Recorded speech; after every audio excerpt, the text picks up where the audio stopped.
Hi, it's Akshat. Bloomberg's Odd Lots podcast recently did a great episode about the rise of nuclear power in China. It's the only country deploying nuclear at a large scale right now, and I thought you would enjoy listening to it. So here's the extra episode. We'll be back with a new episode of Zero on Thursday. Bloomberg Audio Studios. Podcasts, radio, news.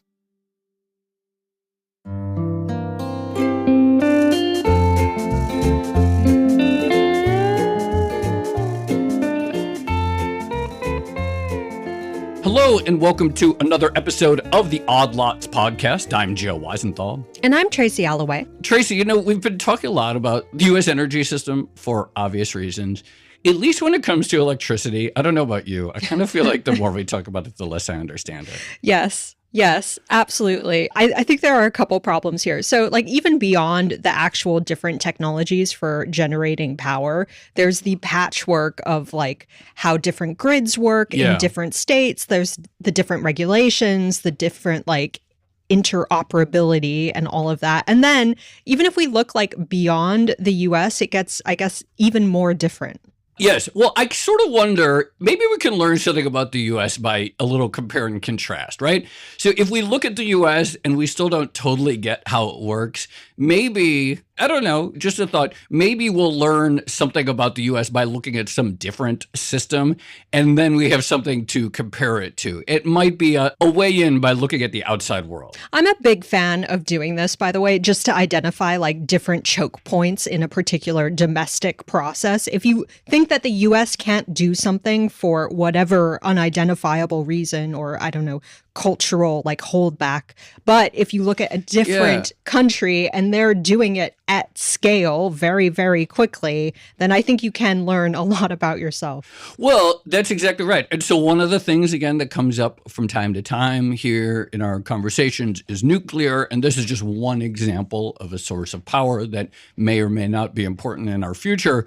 But according to, and I'm looking at a story from The Economist, over the past decade, China has added 37 nuclear reactors, according to the International Atomic Energy Agency.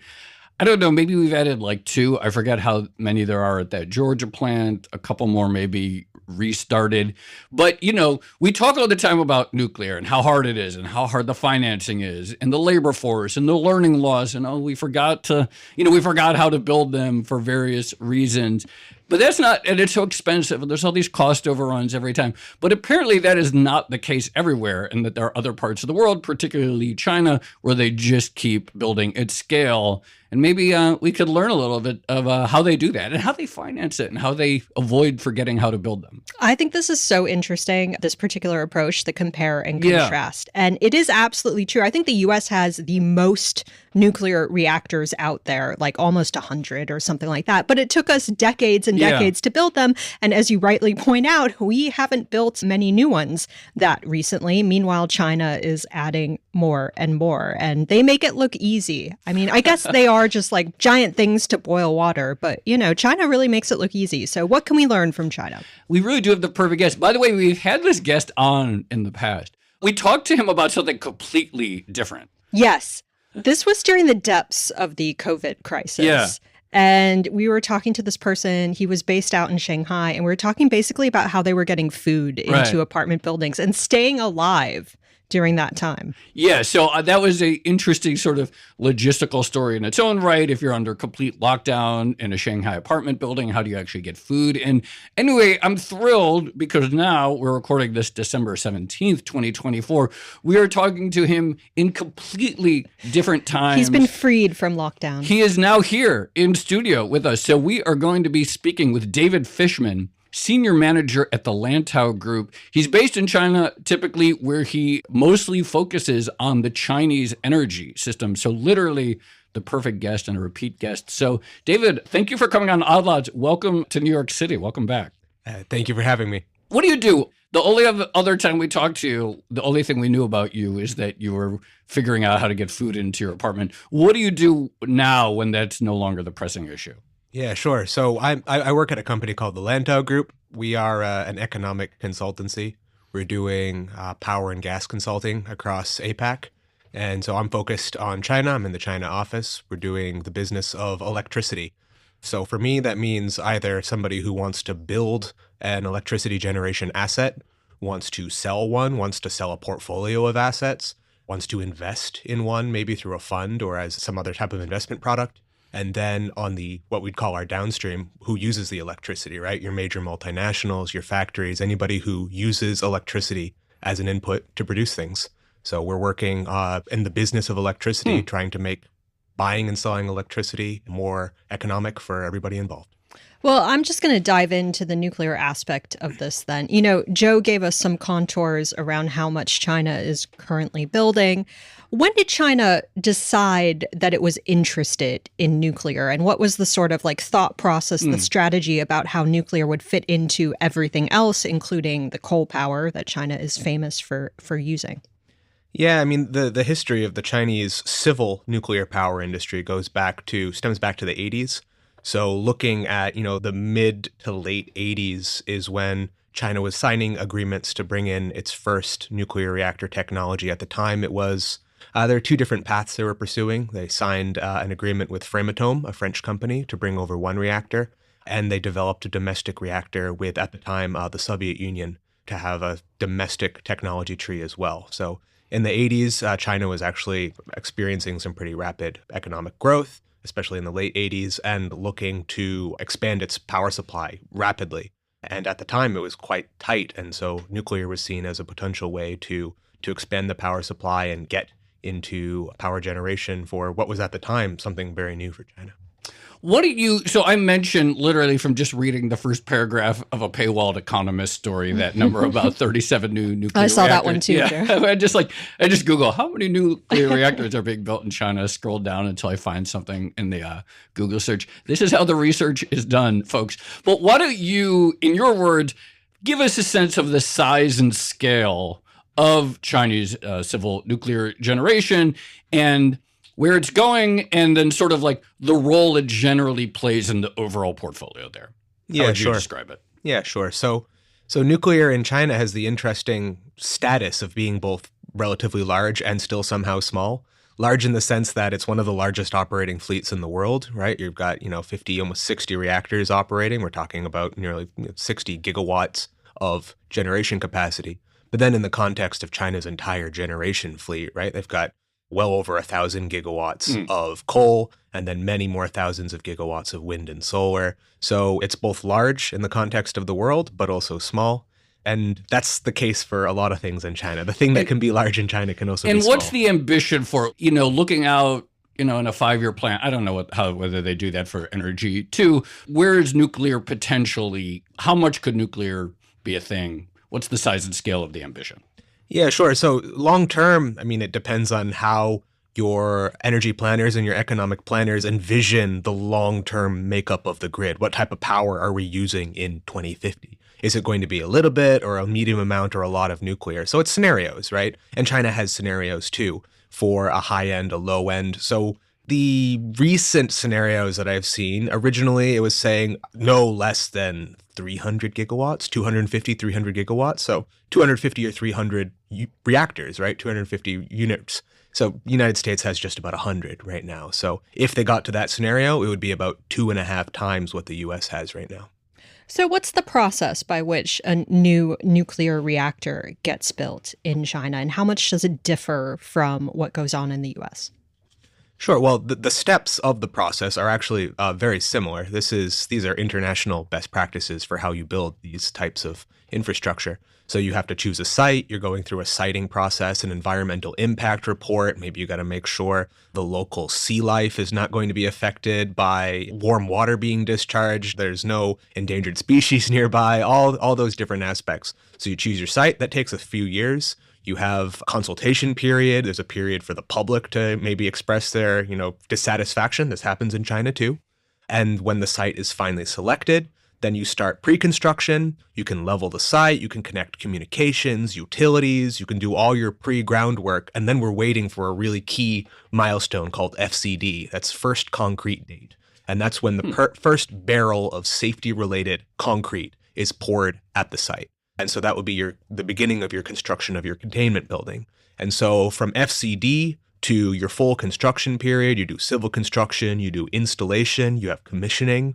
Maybe you encounter some issues during commissioning, you do troubleshooting, right? And eventually you fully connect, you connect it, you load your fuel, you have your first criticality, the first time that, fission starts in the reactor, then you connect it to the grid, and then you get up to 100% power, and you got a nuclear power plant. If you do it quick, you're looking at 10 to 12 years. If you do it not so quick, you're looking a lot more than that. So it takes a long time in China too. So, we look at U.S. construction build. I was like, can't we? It's a long process anywhere you look. I want to ask about the financing. So if there's who's paying for this? And also, how are they selling this energy? Because one thing I get the impression of is that setting aside the cost of building a new nuclear reactor, which is an expensive, time-consuming process, the electricity market structure also seems to matter a lot because you need a certain amount of guaranteed offtake. You need a certain amount of price stability. If the price drops to zero for a long time because it's very sunny and windy in that area, and suddenly that's screwing with the economics of it. And so market structure and financing are both important. Talk to us about how that works in China versus here. Right, sure. So the builders, right? The companies that are constructing and eventually owning the assets are all state-owned enterprises. Okay. So you got these great big SOEs. Their job is to own and operate nuclear power plants. And so when they go out to secure financing, of course, they're securing financing from state-owned banks as well. They're going to be getting very preferential loan treatment, right? Very low percentage rates, maybe 2%, 1.5%, things like that. For huge infrastructure like that, we're talking billions of dollars. That's the actual rate, not the spread. Okay, keep going. So very, very low rates because, again, they have a mandate to build. This is state banks, state infrastructure, and state builders. They need to build these things. And then when they're going out to sell power, right now they're given a guaranteed on-grid rate. So the grid company and the power regulators say, when you complete your plant and you start selling power, we will make sure you receive this much for every kilowatt hour of power that you send into the grid. Long term, they want to marketize it. They want to have that exposed to the vagaries of the markets the same way that you would see maybe in the United States or Western Europe. And that will be an adjustment for China's nuclear industry. Historically, they have only operated on this kind of fixed feed-in rate. So, that's a pretty big comparative advantage if you're getting subsidized financing from a state-owned enterprise or something like that. Plus, at the moment, you have that guaranteed offtake, even though they might want to move to a market-based system before. It also strikes me that there are a few other potential comparative advantages, like lots of ready labor, lots of manufacturing capacity, presumably, that's able to make the stuff you need for these things. Walk us through, all the different advantages that China has in this process. Yeah, sure. So if you've seen before or not, if you look at one of those stacked bar charts and it compares all the cost components of, building one of these things in China versus Europe versus the United States, it's not like you'd point to any single component of the stacked bar and say, that's it. That's the key. That's why they're so cheap. Every single component is cheaper, right? You've got your cost of capital is lower. You've got your construction timeline is so tightly managed, right? So you're saving on interest costs as well. And the sooner you can connect to the grid and start selling power, that's when you start making your money back, right? So every day that you go over your construction schedule, it's we say in the US about $1 million of missed power sales. Wow. And then also about $1 million of interest payments. So you've got this $2 million spread every day over your construction schedule that was originally planned. That's just mind-boggling. Then we look at the production capacity, right? China's incredible industrial production capacity. We're talking about these heavy forged components that maybe only a couple of companies in the whole world can make. Things like the reactor pressure vessel, the steam generators, the pressurizers, the primary piping, the reactor coolant pump, all these things. There's 3 companies in the world that can make these. And now at this point, several of them are in China. And when they need to prototype, when they need to iterate, when they need to troubleshoot something, it's all in one industrial cluster. It's all a company and its subsidiaries or its sister partner companies, right? And so they can quickly trouble through things really quickly. So that's going to be your industrial production component, very strong. You've got, people work longer hours. They'll work through weekends. They'll work through holidays. China's really, really competent at building very large construction, very large infrastructure, right? It could be a dam or a bridge or a highway or a high-speed railway or a nuclear reactor. When it comes to the construction know-how of being able to do it on time and like an oiled machine, they're winning there too. And then we talk about the actual way they're building the nuclear power plants. There's something really interesting here. This was actually pioneered by Westinghouse out of the United States, something called modularized construction, where on-site or off-site, you're prefabricating large portions of the reactor, portions of the containment building, and so you can work on individual components at the same time, bring it to site, and then you get the largest crane in the world that lifts this massive, massive pre-assembled component into place. When you're able to work like that, you can cut down the construction schedule even more. Interestingly, Westinghouse pioneered that, but they haven't been really successful in implementing it in their recent builds. China, on the other hand, learned from Westinghouse and has been very successful with this modularized construction approach. Can you talk more about that? Because it's very intuitive, right? The idea that the more you can build at the factory and the less you have to build on site makes it easy. And a lot of the, so far it seems like mostly hype about small modular reactors in the US is sort of on this idea, like why don't start every project from scratch. Why is it apparently hard, even though in theory that seems very obvious? Because I don't know if there actually are any modular reactors in the US, despite the sort of intuitive appeal. So I think I gotta clarify here. There's modularized construction and there's small modular reactors. Oh, okay. So SMRs, or small modular reactors, they refer to a situation where the entire reactor is encased in a single unit. Oh, okay, got it. Yeah. But it's still this idea that a lot of the fabrication process happens not at the site itself. Again, something that feels highly intuitive and apparently easier said than done. Well, so my understanding from the Westinghouse design approach, when they used this for the first time in designing the AP1000 technology that we built here in Vogtle in the United States, is one of the major barriers. Well, there's several. There's always going to be regulatory barriers, right? It's a new way of doing things. Anytime it's a new way of doing things, the regulator is going to want you to jump through a million hoops to try to clarify and justify that what you're doing is defensible and safe. So you've got that one, of course. But then the actual logistics of lifting these massive, we're talking thousands of tons of prefabbed components, they actually had to design and then specially contract the world's largest heavy lift crane, Westinghouse did, just to be able to lift the first one. They worked with an American company to custom design this giant fixed base ring crane that requires other cranes to build it. Then you have this giant crane that's in place and it swings around. It usually works for 2 different units to build 2 reactors at the same site.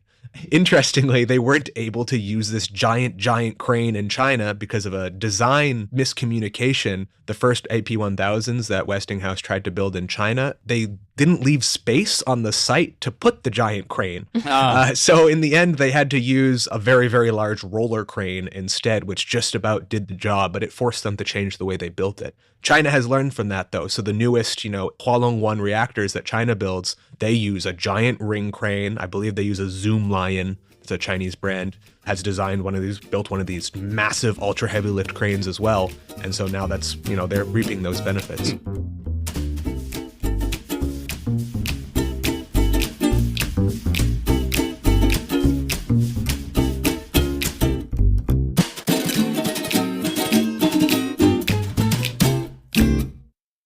I have a slightly random question, which is building nuclear reactors, how customized do the components that go into these actually have to be? Like, how much does the design actually vary site to site? Well, if they are the same series of reactors, right, you could say the AP1000, right, that's a base unit. Now, the ones that are built in Vogtle and the ones that were being built at Summer in South Carolina before that was canceled, those were probably a little bit different, right? But, largely part of the same series. The ones that were built in China were built on that same platform, but they would have been modified a little bit for the Chinese context. They called them Chinese AP1000s, CAP1000s, but you could say they're substantially the same reactor with small modifications. When we start talking about different series, though, if we say like the French design versus the US design versus what's being sold now in Korea or something like that, you'll see more similarities to their predecessors that they came up through different generations of technology. So like Korea, you'd see similarities to the old GE Hitachi reactors because that's where they got their technology originally. Then you'd see to, say, a modern AP1000. These are different tech trees from different competitors. So if I'm a guy on Twitter listening to this, and I am a guy on Twitter, except I'm talking in this, but I'm just a guy on Twitter, and I'm hearing you talk about, okay, they get preferential lending from the state-owned bank. The company is state-owned. Probably the crane company is state-owned. There's probably a few other state-owned businesses. And I think, yeah, okay, you know, they're really good at building reactors fast, but there must be some sort of accumulated debts and inefficiencies that come with all of these entities that have something other than a profit motive, and, you know, probably, you know, I don't know, then my intuition or my response to you or my dunk on you is that there's going to be all these accumulated losses that ripple through the systems on account of the fact that it's SOE working with SOE after SOE. Do we have any sense of how economic these projects actually are? Because if these were private companies, you say, oh, they're either making money, or if these were sort of strictly for-profit listed companies, you say, well, they're making money, they're not making money, whatever. How do we think about the actual economics of whether this is good investment? Because it's cool, yeah, you know, China's building dozens of reactors. How do we know these are good economic investments?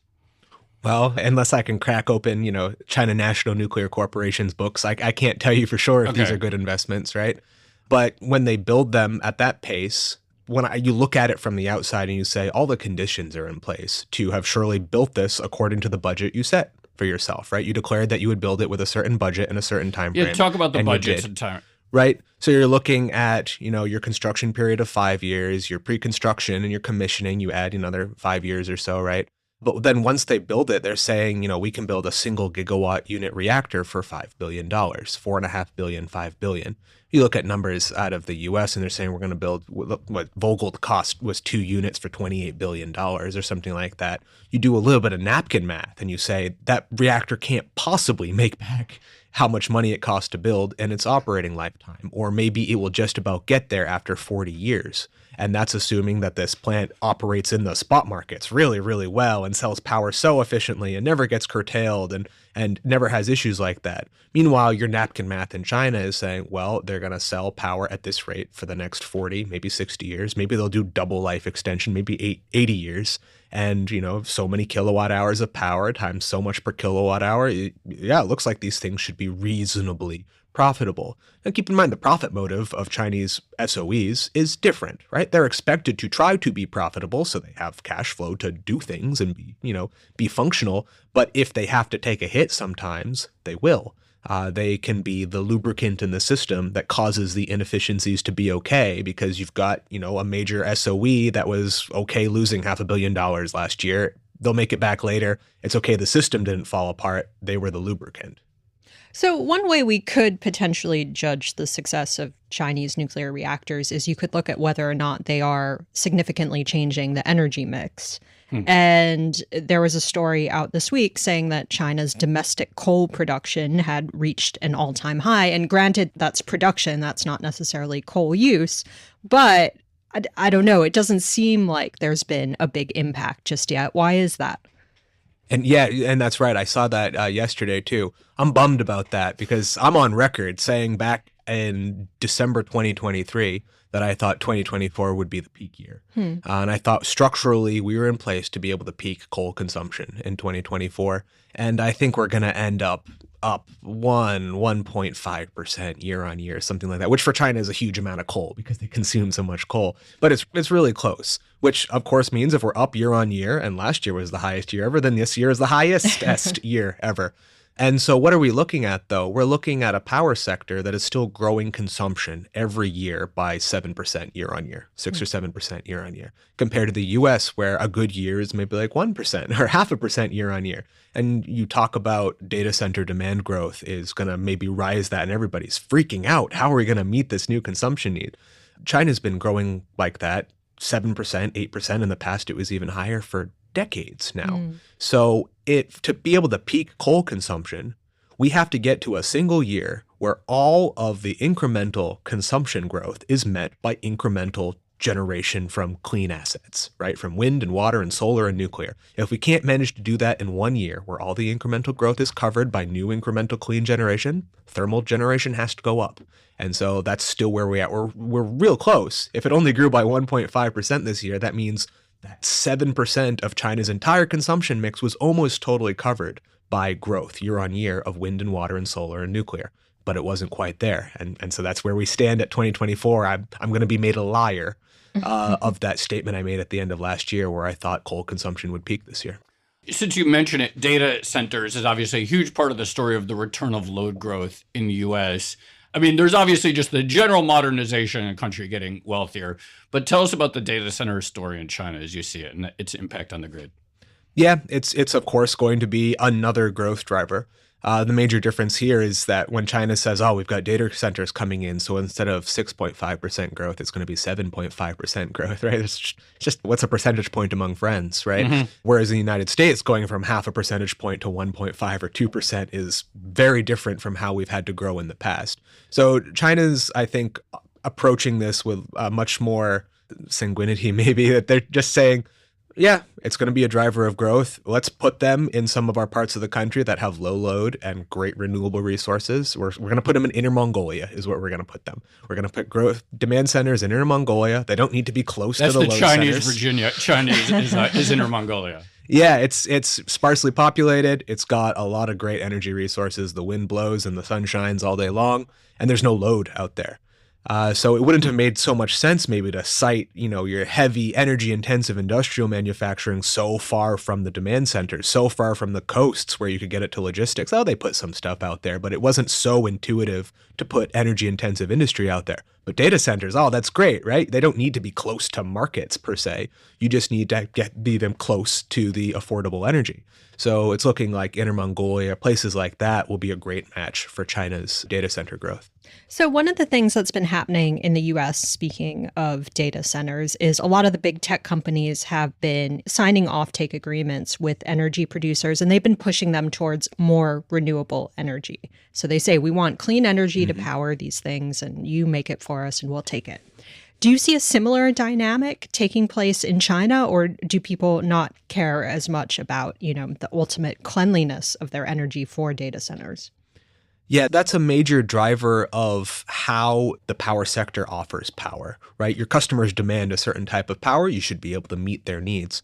Right now in China, you'd split, or anywhere in the world, not just in China, you'd split green power consumption on the end user end into voluntary and mandatory. So mandatory says the government says you have to consume a certain amount of electricity that is green. We call it a renewable portfolio standard or an RPS, right? There's RPS in US states, not all of them, but some of them. And there's RPS in China.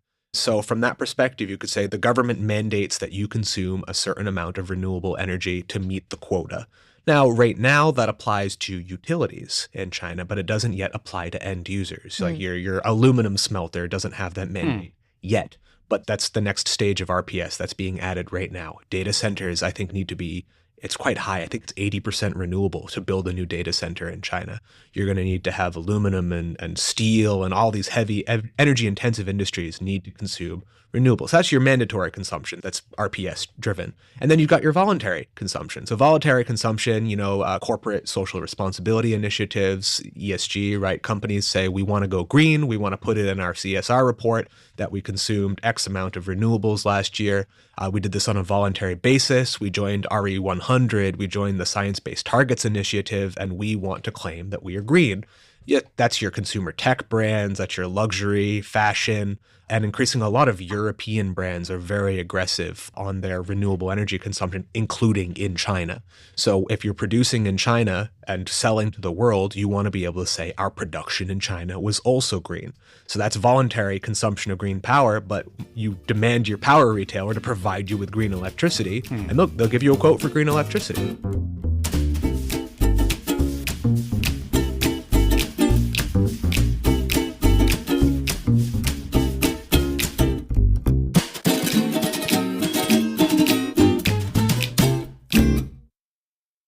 We started on the nuclear side, we talked coal, but then we're all, there's all these charts that are, great about all this solar being installed. Is the economics of that roughly the same in the sense that it's probably an SOE getting money from an SOE bank? And talk to us about who's funding that and where does it make sense? Like why in some places is solar going to be, or solar wind part of the answer versus say nuclear? Right. So when it comes to wind and solar, these are being built differently from nuclear, right? They're not nearly as capital intensive. Yeah. Also, they can be smaller, they can be more distributed. And so when you look at Chinese wind and solar, of course, you still see SOEs playing a big role, but there are as well IPPs, independent power producers, or just non-SOEs, right? As well as foreign players. So you as a foreign investor who, like BlackRock can come into China and build a power plant if they want to, a wind or a solar farm, no problem. And so anyone can participate in that space if they do their financial analysis and they see the way to attractive project economics. So for Chinese builders, they'll borrow from Chinese banks, as will Chinese independent borrowers. But then international players, they might borrow from international banks. They might try to borrow from Chinese banks. They can do that as well.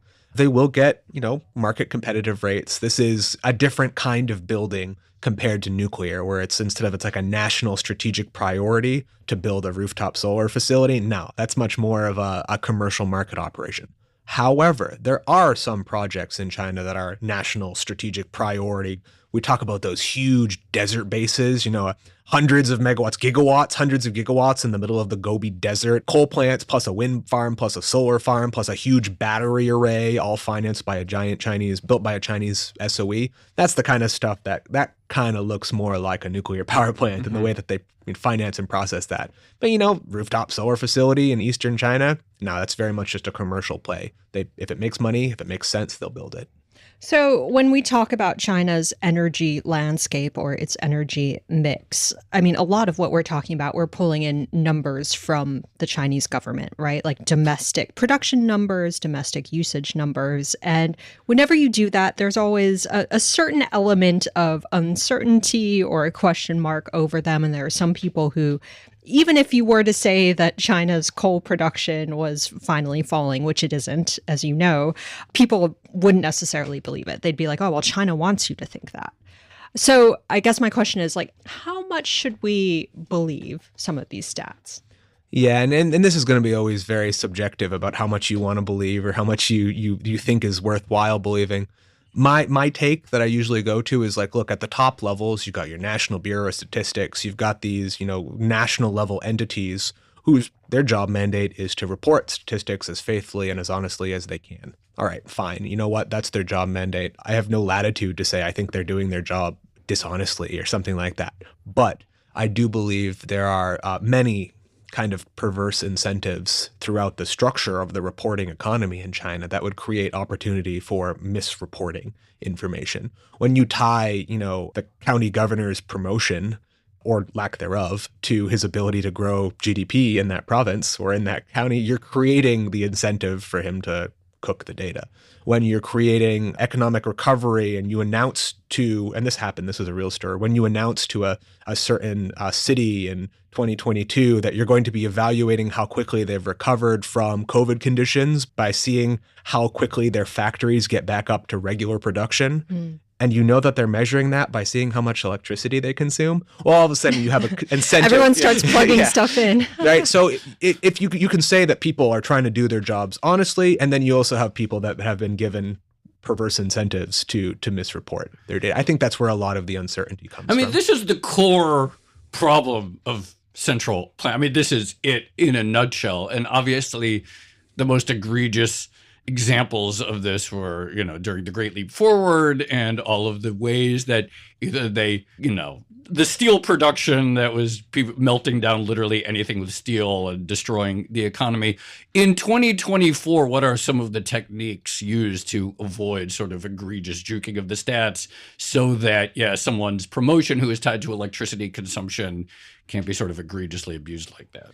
Yeah, well, famously or perhaps infamously so, I think it came out of a WikiLeaks something that the former premier Li Keqiang said he didn't look at GDP data from certain provinces. Right, and now that's on the terminal, the Li Keqiang index. Yeah, the Li Keqiang index. And he said, I prefer to look at, I think it was rail cargo and electricity consumption. And there was a third item too, right? He said that these items, the people in charge of reporting them, there's, my assumption is that his logic was there's less incentives to misreport these, so that these are the ones I want to look at. And you can maybe come up with your own version of the modern day Li Keqiang index. I think electricity consumption is still fine, but maybe there's some other numbers that you say, look, this is all very centralized reporting. The reason I like electricity is because it's all state grid. right? Those numbers almost all come from State Grid, and State Grid is just a single unified entity. You're not gathering data points from many different companies. Maybe other stuff, like we talk about cargo, right? Again, China Railways. Yeah, you have one centralized company that would be able to report that information. So if you want to fashion your modern Li Keqiang index, maybe try those types of indices. So one other element, obviously, of the Chinese energy demand. We've talked a lot about the grid, obviously, and the power the grid. Then there's the whole world of automobiles, which up until very recently was this totally separate part of the energy system. But now it's around the world, but in particular China, and we talk about Chinese EVs all the time being plugged into the grid. How much do we see the electrification of the Chinese automobile fleet? Like, A, how electrified is it right now? And B, is it moving the dial on oil consumption? Because this is a pretty big question in the West, right? Like, at some point, will EVs become big enough where it meaningfully starts to reduce our oil demand? And even in countries like Norway, I think, like, it's still barely moving the dial despite massive electrification. What are we seeing in China right now on that front? Yeah, I mean, in the major cities, you say Shenzhen, Shanghai, Beijing, places like this, the EV penetration rate is noticeably high. And you'll see that they're easily identifiable. They have green license plates instead of the regular blue license plates. Clever. So you can just kind of look at them on the street. It's very expensive to get a license plate in Shanghai. Just the license plate itself is expensive, but EVs for a long time were free. Like the license plate was free. So that was a great perk for them to pursue those. And yeah, I think it was new vehicle sales in Shanghai, for example, was 50% electric vehicles in the last reporting session. And it's really noticeable when you stand on a street corner in Shanghai. And I guess it's noticeable by the lack of the noise I that was you just would going to say, normally hear. I heard that everyone goes to Shanghai and says it's really quiet now. Look, I'm back in New York right now for the first time in a year, and I stand on a street corner. It's so loud. And I hadn't really noted the lack of the noise because I'm just used to it now. Yeah. But I hear the roar of petroleum-based engines all around me. Yeah, so EVs in the large cities, penetration rates noticeably high. In the smaller cities, still fairly high. When you go out to the more rural areas, it's going to drop off, of course. There's more skepticism about the completeness of the charging network, just maybe some more uncertainty about the technology itself. You'll hear people in the countryside saying, like, oh, batteries are dangerous. I saw a video once of an EV on fire, things like that. Similar comments in the United States, too. But the long term, the EV penetration rate will only continue to rise. But is it moving the dial on national oil consumption? I believe so. I think I saw. Now I'm not an oil specialist, but I think I've seen and I've read recently that Chinese oil imports should have peaked. Right, that they should have be ready to draw down. If I'm lying here, may God smite me down. But I think that was the case, and that we see a structural decline in petroleum because of the adoption of EVs. So speaking of EVs, there is a lot of Chinese-made clean tech that is here in the US, including solar panels as well. And this has been one of the frictions of the past few years, which is, the US says it wants cleaner energy, and Chinese solar panels and EVs are probably the cheapest forms of that technology around. And yet there's a lot of, I guess, reluctance to import tons of those into the US. And certainly with Trump coming in, it seems like tariffs are on their way. How do you see all of that shaking out into the new year? Yeah, look, in the United States, you're going to decarbonize, or you're going to buy green tech at exactly the rate that is economic. Yeah, and so if you have access to very affordable green tech, you'll do it at a faster rate. If you have access to more expensive green tech, you'll do it more slowly. And so I have to assume that if those tariffs go in place, unless alternative producers are able to offer similar quality goods at similar prices, then you're going to slow down your green transition. That's maybe a simple but obvious kind of answer there. On the Chinese side, of course, there will be some pain for exporters, anyone exposed to the United States market. Some solar panels, maybe some EVs, some batteries, I think are pretty significant. If those are targeted, you'd expect to see some pain on the Chinese side. It's already an extremely, extremely competitive environment in China.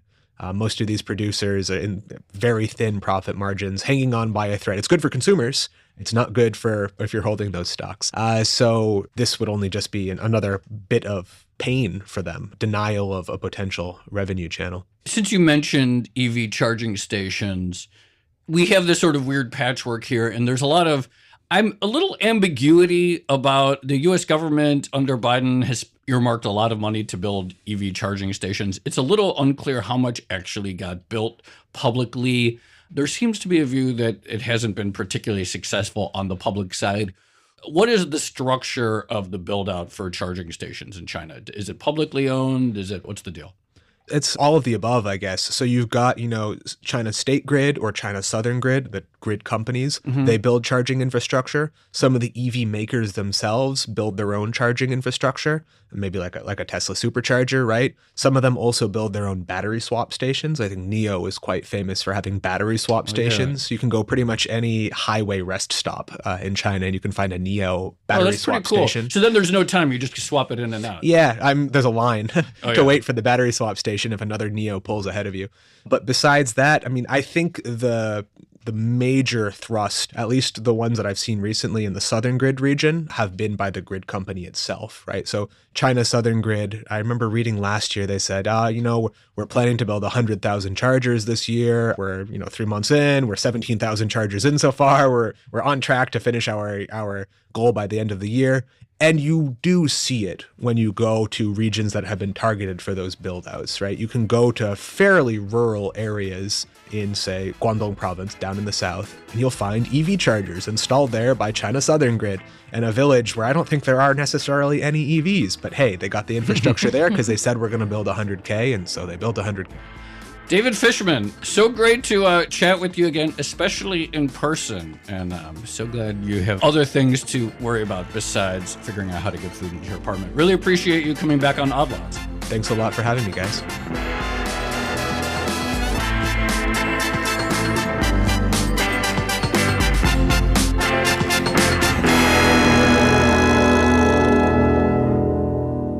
That was really helpful, Tracy. I learned all the things more or less that I wanted to know about how they're building so much nuclear. Yeah. What's that reaction? Well, it leaves me wondering how replicable it is in other countries, right? Because obviously in places like the US, we don't really have subsidized finance on the scale that China does. We don't have a lot of cheap and skilled labor at the same time, and we don't have some of the let's put it this way, regulatory hastiness maybe in approving these sites and these things. I don't know, how replicable do you think it is? No, this is the exact question, because there's some subsidy, the loan programs office exists, but we don't have the same gigantic state-owned banks. Yeah. And then even if you solve the financing problem, and even if you solve the market offtake problem, which is going to be very different, right? Because we have market grids in a lot of parts of the country. And so it's hard to sort of make that 40-year commitment that you will get this price. Then there's all the logistics, you needed this gigantic crane that's the biggest crane in the history of cranes. No, you need a big crane to make the big crane. You need to make... So this gets to... this is a point that Jigar Shah makes all the time. But this idea that we're never going to really do this economically, and David just mentioned the sort of daunting economics of Vogel, we're never going to do this economically unless we do it over and over and over and over again. And it feels like the components of what it would actually take to do it over and over and over again is this massive centralized commitment to doing lots of different parts.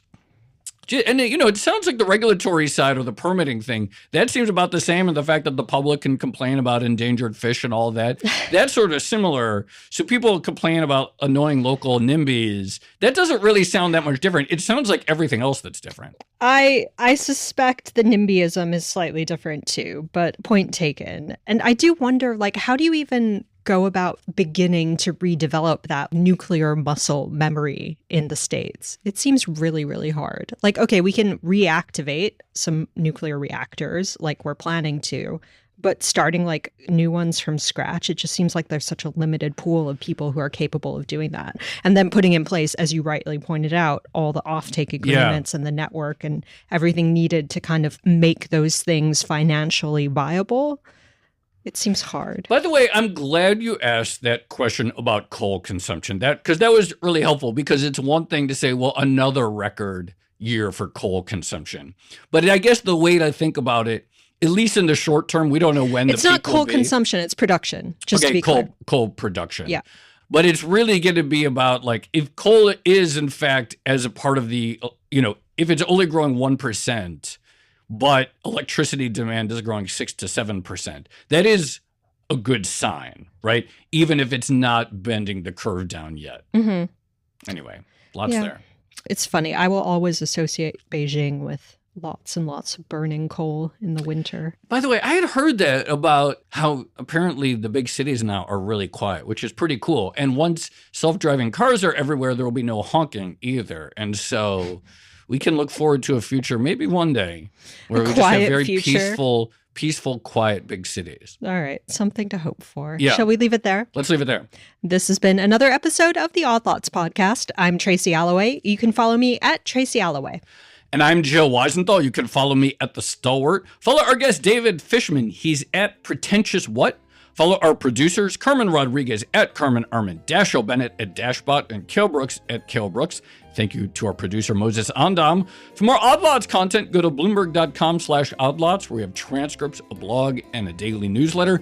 And you can chat about all of these topics, including energy and China, where we have 2 separate rooms in our Discord, discord.gg/oddlots. And if you enjoy Odd Lots, if you like it when we talk about nuclear power plants in China, then please leave us a positive review on your favorite podcast platform.